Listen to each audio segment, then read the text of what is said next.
Even this, by the way, we talk about building things for real. We built these Ant-Man arms and those steps in this Ant-Man arena on location out in the world. And like Ryan said, we took the chances of paparazzi and spoilers because if this were all on the soundstage, I promise you it wouldn't feel this gritty and this real. Boy, I was so fucking scared, though, that people would see Wes, Chan, Jen, and Daphne.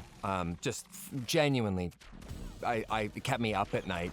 But we managed to kind of lock the area off enough, and we had a plan in place if anyone saw a drone, because oftentimes they get images via drone. We had a plan in place where if someone saw a drone, you yell it out, and everybody basically runs for cover.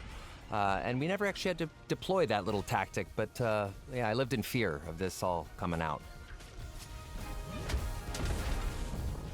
Yeah, a lot of this action, frankly, the majority are those actors doing that choreography, which they learned months in advance, and then they came to England and rehearsed in advance. And, of course, there's this moment. Some motherfuckers still trying to ice skate up here. Which I hope you heard at home just now, because I've never heard it in a movie theater. Because they are cheering so loud. Yeah, you don't.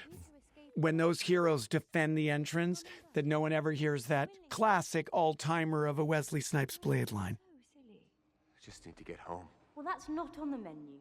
Just another incredible environment. That's like, honestly, it's reclaimed pieces of spacecraft equipment and an infrastructure that Cassandra has built inside the skull. All ideas. That's, by the way, Doctor Strange's cape is the red object on the chair right there behind Cassandra. Oh, yeah.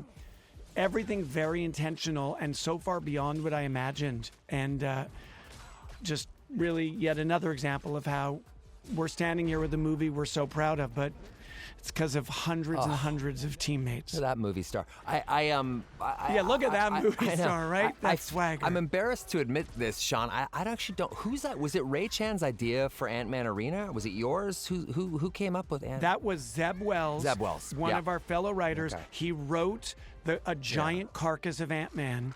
Unreal. Early on, the way we wrote the script is we divvied up chunks of the script.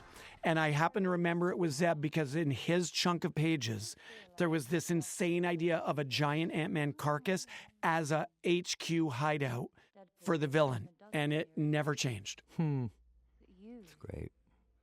Here's another example of sound design. And Ryan and I share an obsession with sound and music.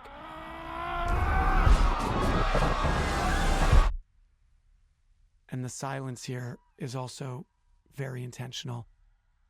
Interesting. You see those medallions in the middle of those obelisks? That's a symbol that Ray Chan told me means balance. Just in case anyone ever asked, he told me on set that day, and no one's ever asked me, but now I'm telling everyone. Ones you let down. So much pain. Many of the voices you hear screaming Logan are the kids, are one of which is my daughter James, one of which is my daughter Nezzy as well, Inez, and a few others.